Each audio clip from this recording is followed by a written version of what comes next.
ನಿಮಗ್ ಗೊತ್ತಾ ದುಡ್ಡು ಸಂಪತ್ತನ್ನ ರೆಪ್ರೆಸೆಂಟ್ ಮಾಡೋ ಲಕ್ಷ್ಮೀ ದೇವರು ಯಾಕೆ ಕಮಲದ ಹೂ ಮೇಲೆ ಇರ್ತಾರೆ ಅಂತ? ಕಮಲದ ಹೂ ಅತ್ಯಂತ ನಿಕೃಷ್ಟ ಜಾಗವಾದ ವೇಸ್ಟ್ ವಾಟರ್ ಅಥವಾ ಯಾರಿಗೂ ಬೇಡವಾದ ಪಲ್ಯೂಟೆಡ್ ವಾಟರ್ ಅಲ್ಲಿ ಬೆಳೆಯುವಂತ ಒಂದು ಫ್ಲವರ್. ಆದ್ರೂ ಸಹ ಅದರ ಬ್ರೈಟ್ನೆಸ್ ಇಂದ, ಅದರ ಬ್ಯೂಟಿಯಿಂದ, ಅದರ ಯೂನಿಕ್ ಕ್ವಾಲಿಟೀಸ್ ಇಂದ ಎಲ್ಲರ ಮನ ಸೆಳೆಯುತ್ತೆ.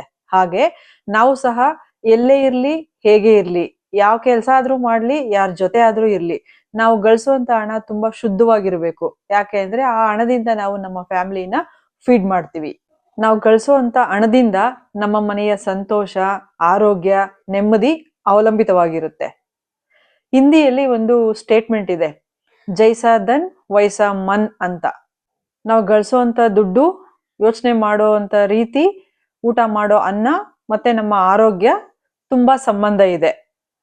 ಧನ್, ಮನ್, ಅನ್, ತನ್ ಆರ್ ರಿಲೇಟೆಡ್. ದುಡ್ಡನ್ನ ಹೇಗೆ ಅರ್ನ್ ಮಾಡ್ತಾ ಇದೀವಿ ಅನ್ನೋದನ್ನ ಪ್ರಯಾರಿಟೈಸ್ ಮಾಡ್ಕೊಳ್ಳಿ.